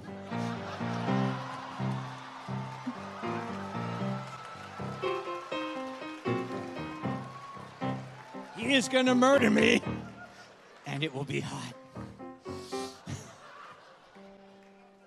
Where was I? Oh, yes, number 210 Main Street. It's a boarded up storefront.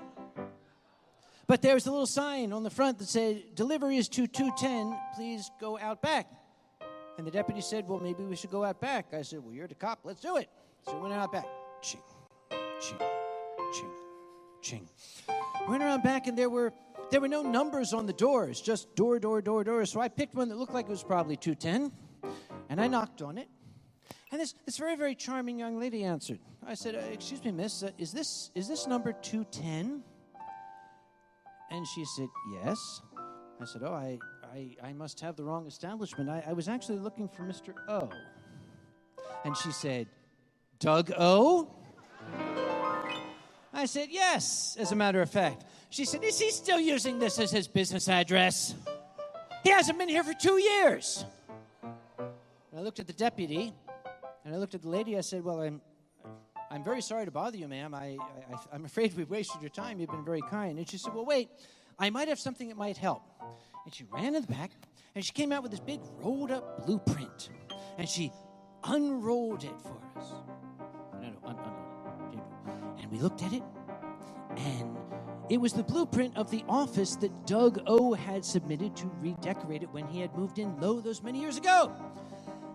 And it had his name and an address. And the deputy looked and said, that's a residential address. I said, is it? I said to the deputy, are you busy? He said, I still got nothing to do. I said, let's go.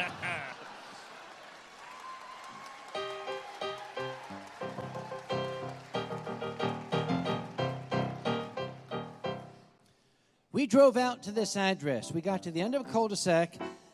I wish I could implant the mental image in your mind of the palatial estate that we saw. The house was from here on. It had like 6,000 rooms, 4,300 bedrooms, 29,000 bathrooms, big built-in swimming pool, terrace lawn, 4-car garage, and a giant one of these, fifth-wheel travel trailers that was more expensive than my damn PhD sitting in the driveway. And the deputy scowled, and he said, the guy's like a goddamn drug dealer. I said, oh, no. Drug dealers work for their money.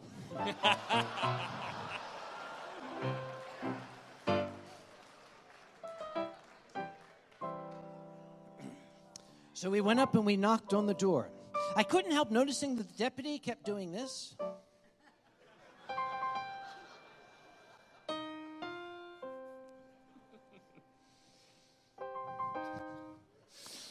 We knocked on the door, and a young chap, teenager, sort opened, and he said, yes, can we help you?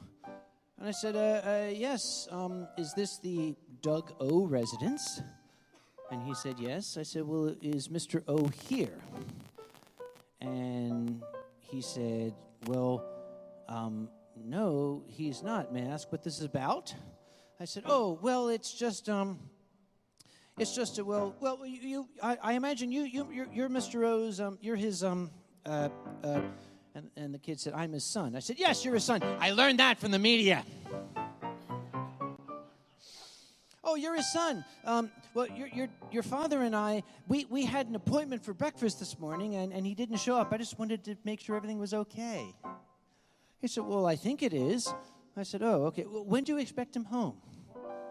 And the boy said, I don't know. I said, oh. Incidentally, you are over 18, yes? He said, yes. I said, oh, great. You wouldn't mind giving this piece of paper to your father, would you? And I guess you also wouldn't mind signing this one that says I gave it to you? There's a good fellow. Aren't you sweet? Thank you very much. So I looked, and the deputy was walking like.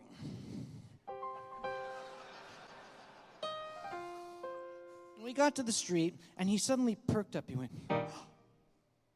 would you like to file a fraud complaint?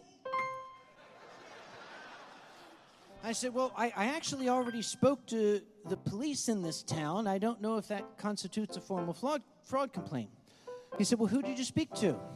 I said, Officer Cup. I don't remember. And he said, well, let me call in a city officer. This is a sheriff's deputy. He's a county man. He handles the orders of the court. The criminal matters are handled by the police, the actual city police. So he called in a city police officer, and the city police officer came up. So now I got 2 cruisers in front of the house, and we walked up to the city police officer's window, and the deputy said, this is Mr. Conway. He's here to see Mr. O. And the police officer said, Doug O? And the deputy said, yes, as a matter of fact. So we told him the story. And it was funny because the police officer went tappity, tappity, tappity on his little computer they give him so he can play solitaire when he's, on break. And it comes up, O, comma, Doug. And then bold letters, shady business practices. So they were saying, do you remember which officer you spoke to? And I said, no, I don't. Oh, wait. I got an email from that officer. Let me run back to my rental car. My cell phone's in there. I'll get the cell phone, and I'll see who the officer was I spoke to. So I did that, and I went and I sat in my car, and I'm like, okay, need coverage. Out, 500 miles from Salt Lake City, Utah. I'm sure I can get 4G out here somewhere. But then, this is a state that has only one telephone, remember? And as I was looking at this, down the street in the distance came this monstrous giant Cadillac Escalade, stretching from curb to curb. And it pulled up and slowed down, seeing these 2 cruisers in the cul-de-sac. And the deputy went to the passenger side window, and he stood up, and I saw him at the passenger side window, talk to the person, and nod in my direction. I went,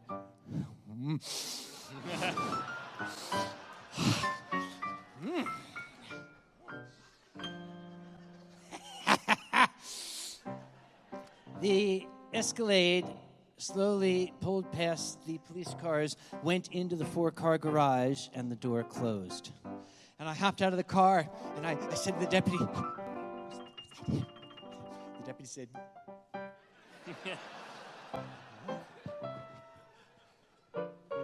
So I walked up to the end of the driveway and just stared at the house.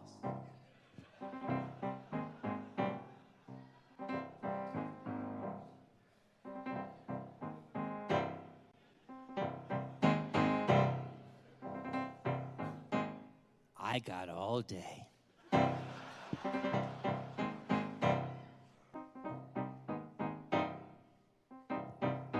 I'm enjoying this.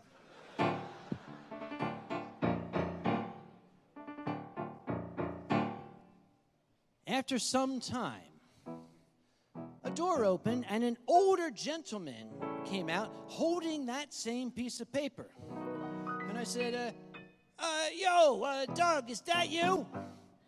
Because, you see, I figured the thick Philadelphia accent would really serve me well right now. And he said, yes, that's me. I said, oh, yeah, I'm Sam Conway with Anthrocon. You missed our appointment this morning. I wonder if maybe we could, have a little man-to-man talk here. And he started walking toward me, and he said, what are these gentlemen doing here? And I turned around, and both the police officers are going...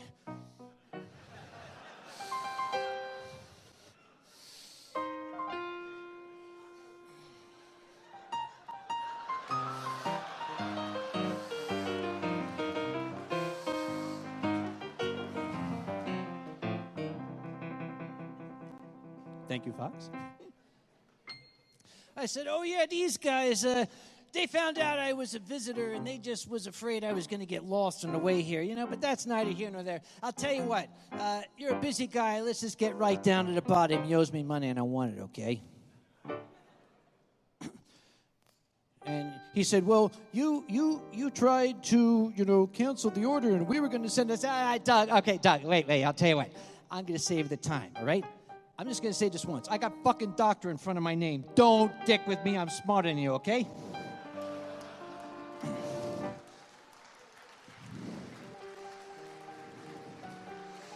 I was having so much fun.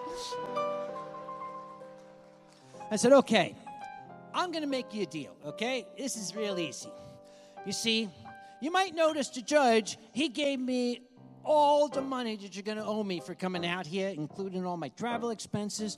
But, I'm just really into all this beautiful, mountains and stuff you got out here. Here's the deal I'm going to make you.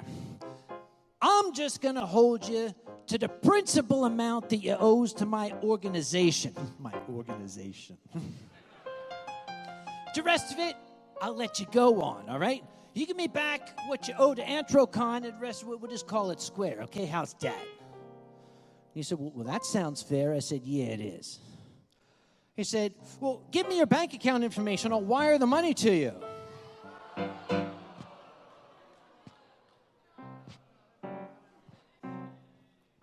I said, yeah, right. Okay, I got a better idea.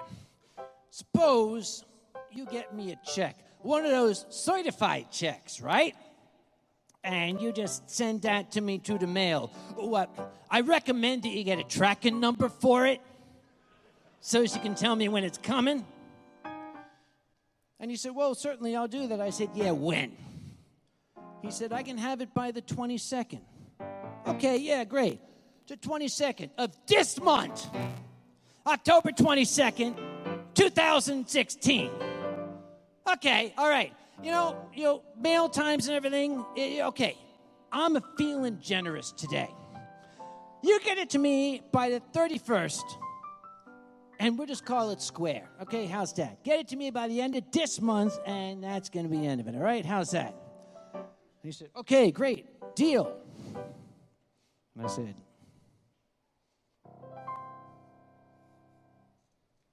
yeah, whatever. And he went back into the house, and I went back to the cruisers. The police officer was sitting behind the wheel like this. I was hoping he would take a swing at you. I said, yeah. He said, that would have been such an easy arrest.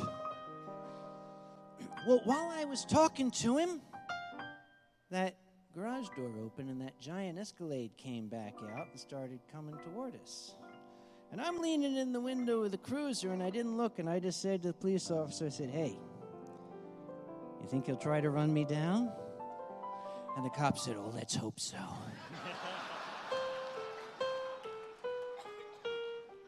I said, yeah, I think. All right.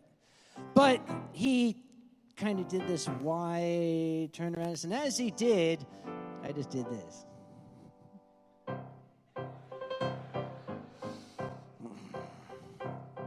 Well, I said my goodbyes to my new friends, the deputy and the police officer. And I waited. The end of the month came and went. Are you surprised? I sent an email.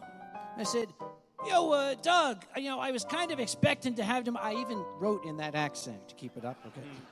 I was kind of hoping to have the money by now, but, we had us an agreement. You didn't honor the agreement. I'm going to have to ask you for all of it now, okay?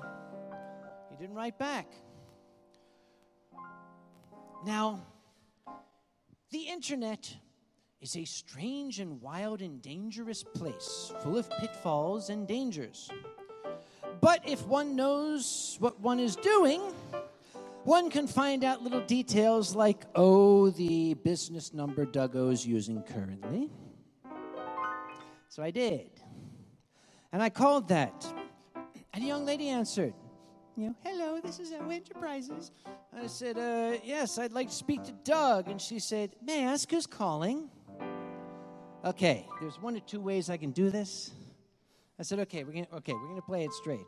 I said, yeah, tell him it's Sam Conway with Anthrocon. ANT'Rocon. I got put on hold. I must have been on hold for 2 full minutes. They're playing like the girl from Ipanema on the hold music here. He didn't pick up on it. You're better than that. So anyway, so finally I get Doug's voicemail. This is Doug O. Please leave a message. I said, yo, Doug, it's your buddy Sam with Anthrocon. Kind of wonder if you got my email. Just checking. Bye. It could not have been 60 seconds later that I got a furious, all-caps email from Doug O. saying, I told you would get your money. Don't ever call me again.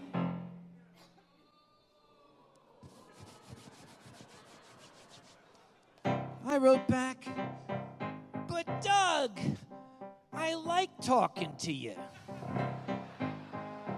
I don't want this to affect our friendship. But if that's how you feel, all you got to do is give me the money and I swear I'll never talk to you again. And he wrote back, strangely, I'm going to tell you one more time. I will get you the money. The more you try to contact me, the more it will delay getting you the money. Never call me again. This is a cease and desist, blah, blah, blah. So I wrote back, oh, Doug, I worry that this is affecting our relationship. I got an idea. I'll tell you what. I'm going to be coming back to Utah in about 3 weeks. Let's be buds about this. I'm going to be visiting some friends of mine. Why don't we come over to your place? All of it. We'll come over, kick back, open a few beers. Invite that young son of yours. It looks like a fine young man.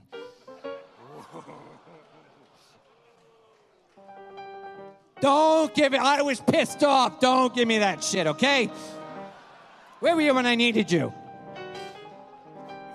He didn't answer that. So I thought, it's time to call a lawyer. Now, I called up a legal service in Utah. You go to the internet, your legal services in Utah. Religious law. Oh, yes, here it is. And I found one that was, business, this and that. And I called up and I said, I have a case. I've got a default judgment. He hasn't paid me the money. I want him to pay me the money. Can you help me? And the lawyer man said, oh, absolutely, yes, we handle those kinds of cases all the time. We have to have a retainer. Basically, you give me a bunch of money, and then I have the money, and now I belong to you, and I'm your bitch, and I'm going to do everything you want. Down the front, he's like, yeah. So I sent him the bitch money, and he said, okay, let's get down to brass tacks. What is the name of the person who owes you the money? I said, well, the name is O.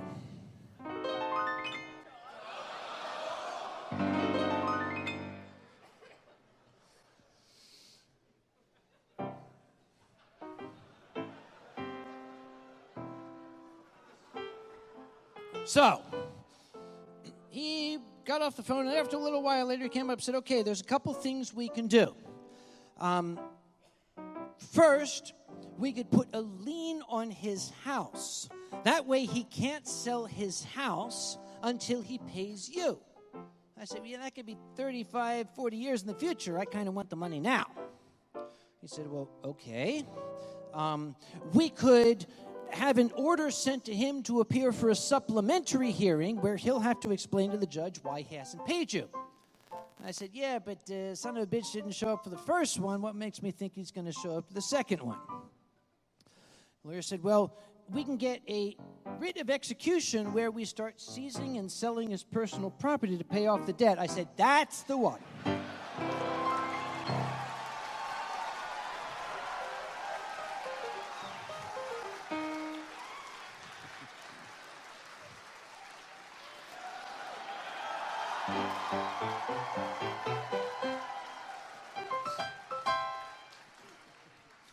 He said, first we have to go through a discovery phase. We have to find out what his personal property is. I said, there's a fucking big travel trailer in his front driveway. And the lawyer said, but does he own it? Oh, I don't know. The lawyer said, okay, I will contact the Department of Motor Vehicles, and we will find out if he owns that travel trailer. If it's in his name, we can then proceed. Okay. About 4 days later, the lawyer called me up and said, okay, I have a good news, bad news sort of thing. That travel trailer is not in his name. It's in his wife's name. It doesn't legally belong to him. I said, okay, that must be the bad news. What's the other stuff? He said, well, here's what Doug O does own.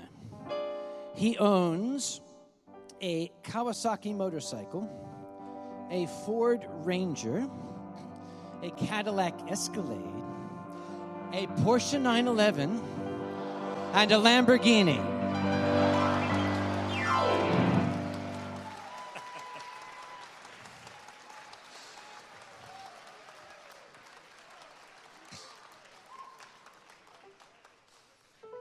I said, breathlessly, do I get to pick which one? The lawyer said, no. Aww. And the lawyer said, because we're going after all of them. I said, I like you. I like you a lot.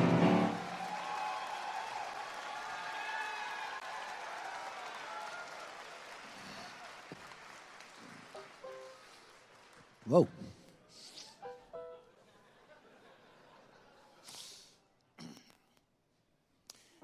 So, a couple of days later, a constable, that is a nice state official fellow, with, basically he's a cop but a little rougher. He's like a cop from the other side of town. Yeah.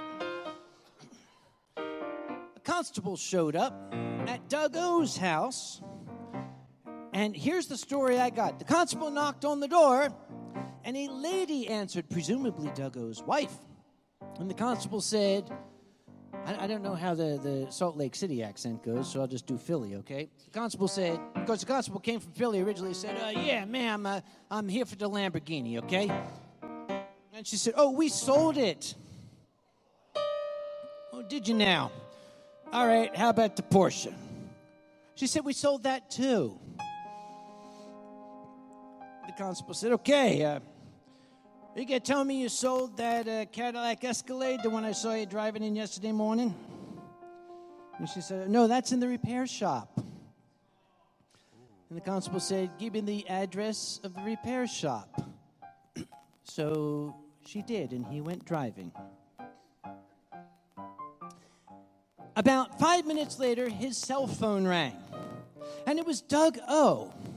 See, I can only speculate that Doug got a phone call from his wife saying, I just lied to a state official. Is that bad? Because Doug said, my wife misspoke. When she said we sold the Lamborghini, she meant to say we had not sold the Lamborghini. Constable said, where is it? And Doug O said, it's in my garage. The constable said, I'll meet you there. Get the keys. But when the constable arrived, Doug O had $1,000 cash in his hand and gave it to the constable. And that's when the lawyer stopped to take a breath. I said, yeah. And the lawyer said, well, he has made an attempt to pay. So we're going to give him until next Thursday to pay in full. I'm like, no. Yeah, I know, but lawyers are shitheads. So present company excluded. Possibly. So I waited until Thursday, and I got a call from the lawyer. And the lawyer said, okay, Mr. Conway, I don't go by doctor, that's for grannies and shit. he said, Mr. Conway, Duggo showed up at our office with another $5,000 and said he could have the rest by next Friday. Is that okay with you? And I said, no. No, are you kidding? No! I've given this guy every damn break in the book. I'm not giving him any more. I want that constable out there, and I want him to collect everything he can. I want him to take the Lamborghini, the Porsche, take that kid for all it's got. I want him in pieces.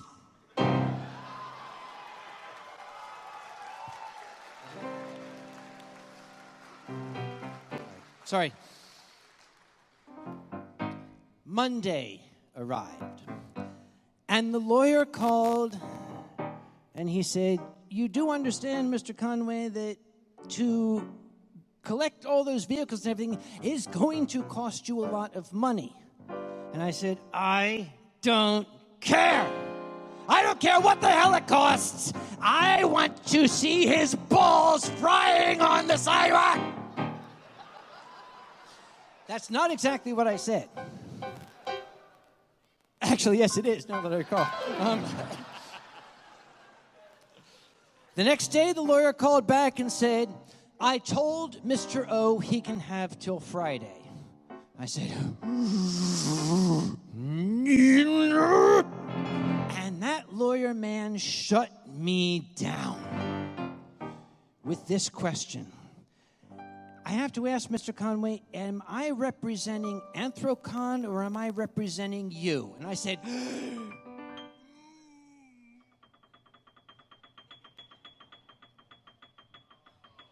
fuck!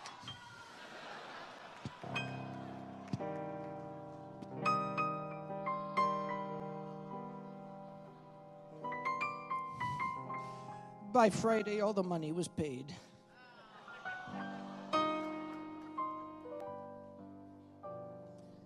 But you know, I had to pay $1,000 plus to that lawyer to collect that judgment. It's only $150 in a 2-page form. Maybe there'll be more of the story next year.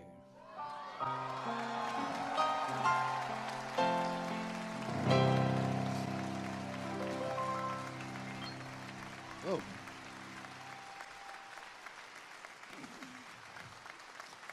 In the meantime, ladies and gentlemen, my humble hour is up.